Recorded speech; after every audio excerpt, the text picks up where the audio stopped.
नमस्कार, राम राम. कशा सगळेजण? मस्त. पाऊस पडतोय ना, सगळे छान असणार, आनंदीच असणार. कारण बाहेरचा जो निसर्ग आहे अगदी असा मनमोहक झालेला आहे, त्यामुळे मस्तच वाटत असं सगळ्यांना. म्हटलं चला पाऊस पडतोय, चहा उकळत ठेवला. म्हटलं तोपर्यंत तुमच्याशी बोलूया, जी घटना काल घडली आहे ती तुम्हाला सांगूया. म्हटलं चला, म्हणून कॅमेरा ऑन केला आणि बसले इथे. तोपर्यंत माझा चहा उकळते. तुम्हाला चहा ऑफर करण्यामध्ये काही एक अर्थ नाही, म्हणजे मी ती तुम्हाला देऊ शकत नाही ना, त्यामुळे ऑफर करणं हे चुकीचंच आहे, है की नाही? तर काल काय झालं, माझी नात आली होती. मग तिला संध्याकाळी घालवायचं होतं, म्हणून तिला घालवण्यासाठी मी खाली गेले. माझा मुलगा तिला नेऊन सोडणार होता, तर ती काही जायला तयारच नाही. मग तिला वाटलं चल मी येते. मग खाली उतरले. जसं मी लिफ्टमधनं बाहेर पडले तर माझ्या शेजारी ज्या कोकणातल्या आहेत त्या मला वाटतं चक्क 7-8 महिन्यांनी मला दिसल्या तर अरे तुम्ही, मी ओळखलंच नाही की तुम्हाला, असं माझं म्हणलं तिला. मग असं इकडे तिकडे बघितलं. अच्छा, तुम्ही हेअर कटिंग केली काय? हां, म्हणूनच ओळखत नाहीये. तेवढ्या गर्दीतनं मी इतकी बोलते, शब्दांच्या माझी जी गर्दी चालू होती. आई का तुमच्या? हां, छान छान, मस्त. त्या माझ्या शब्दांच्या गर्दीतनं त्यांनी लगेचच एक शब्द बोलल्या की तुमच्याही चेहऱ्यात खूप बदल झालाय. पण माझी नात पुढचं मला ऐकून घेऊ कुठे देते तिच्याकडनं. तोपर्यंत तिला सोडायची मला गडबड की हिला घालवते आणि माझ्या चेहऱ्यात काय बदल झालाय मला ते जाणून घ्यायचे, याची मला गडबड. इकडे तिच्याशी बोलायचं की तिला घालवायचं मला काहीच कळेल, कारण मला जाणून घ्यायचंय माझ्या चेहऱ्यात काय बदल झालाय. मला माझी प्रशंसा ऐकायची होती ना, म्हणून. मग काय, तोपर्यंत लोलो आली. लोलो ही पर्सन अशी आहे की हिच्यावरती आमच्या अखंड सोसायटी खूप प्रेम करते. लोलो म्हणजे आमच्या सेक्रेटरीचं उत्तर, त्याचं नाव लोलो आहे. मग ते खाली आलं. मग तिला कसं तरी सांगितलं की तू जा बाळा, तू जा गडबडीनं, कारण मला ऐकायचं आहे ना की माझ्यात काय बदल झालाय. म्हणून लोलोसाठी आईस्क्रीम घेऊन या तू.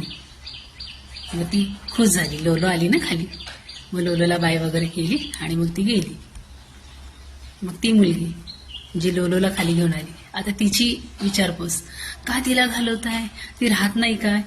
मला म्हणजे हे जाणून घ्यायचे की माझ्या चेहऱ्यात काय बदल झालाय. बायकांचा स्वभाव हा बायकांचा मूळ स्वभाव. अगं ती राहणार नाही ना, रडली वगैरे रात्री तर काय करू, लहान आहे. नाही राहील ना, दिवसभर तर तिचा आवाज पण येत नाही. तोपर्यंत या ज्या मला म्हटलं तर तुमच्या चेहऱ्यात बदल झालाय. दिवसभर होती ना, मग आवाज नाही आला, मग राहील की रात्री?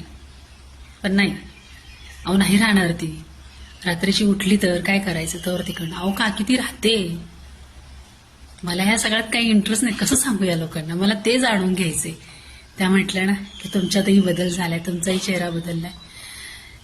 लोलोच्या मालकिनीला कसं तरी तिकडे ढकललं आणि परत हिच्याजवळ आली.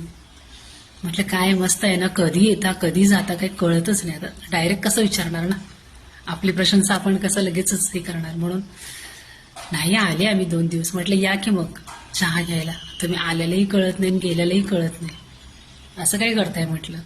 तर हसायला लागल्या. म्हटलं हेअर कटिंग का केली तुम्ही, छान दिसत होते तुम्हाला केस. तेवढा वेळ नाही हो मेंटेन करण्यासाठी. हे कसं आपलं चुटकून धुतलं पटकनी वाळलं विषय संपला, असं त्या म्हणतात. म्हटलं बरं असो, तुम्ही मगाशी म्हणालात ना मला एक तुमच्याही चेहऱ्यात बदल झालाय. काय बदल दिसते तुम्हाला माझ्या चेहऱ्यात? हे तुम्ही बारीक झालाय ना. म्हटलं होय. मग माझं लगेचच, अहो माझं थायरॉइड गेलं ना, 6 महिने झाले, मी गोळ्या घेतलेल्या नाहीयेत. खरंच? म्हटलं होय, म्हणूनच माझं वजन कमी झालंय. काय सांगू तुम्हाला, इतक्या कौतुकात कोणालाही पटत नाही की माझं थायरॉइड गेले 6 महिने मी गोळ्या खात नाहीत थायरॉइडच्या. मग माझं लगेच, माझा तो आहे ना, तो माझी फार काळजी घेतो, माझी फार सेवा करतो. लगेचच माझी कॅसेट चालू होते. समोरच्याला ऐकण्यात काही इंटरेस्ट नसतो, पण मला ते पोहोचवायचं असतं की तो जो आहे ना तो माझी काळजी घेतो, तो सतत माझी काळजी घेतो. आणि सगळ्यांना माहिती आहे मी दवाखाने कमी आणि नाम जास्त करते, कारण माझ्या औषधाचा खर्च वाचतो. आणि हे सत्य आहे, इथं हसण्यासारखं नाहीये, हे तितकंच सत्य आहे. अशा बऱ्याच गोष्टी आहेत त्यांनी ज्या मला स्टेबल ठेवले, मेंटली फिजिकली खूप छान ठेवले मला त्याने. आणि हे सगळं श्रेय त्यालाच जातं. कोणाचा बाप जरी आला तर मी हे बोलायला घाबरणार नाही की हे जे आज आहे हे फक्त त्याच्यामुळे. ते ऐकून झालं, इतकं बरं वाटलं की तुम्ही बारीक झाला, आभाळात उडायला लागले, ढगात. इतकं मस्त वाटत होतं ना. हा हा हा. असे अलगत वरती आले, ग्राउंड फ्लोअरपासून 3rd फ्लोअरपर्यंत. मग काय, पटपट आपलं लॉक खोललं, आले डायरेक्ट आरशामशे. आत्ता चेहरा सुजलेला आहे, रात्री सुजलेला नव्हता कारण आता झोपीतनं उठले ना, म्हणून. खरंच की काय, मी बारीक झाली की काय, छान वाटतं ना. आणि नंतर सगळीकडे लक्ष गेलं, असं वाजवलं स्वतःला. तिनं अशीच तुझी प्रशंसा केली असं काही नाहीये. त्याचे कपडे घातले होते आणि कपड्यांमुळे मी बारीक दिसत होते, बाकी काही नाहीये. कारण 2 दिवसापूर्वी जेव्हा मी साडी घातली होती तर ब्लाऊज बसत नव्हतं. आठवलं लगेचच मला. मी काही बारीक वगैरे झालेलं नाहीये, जसच्या तशीच आहे.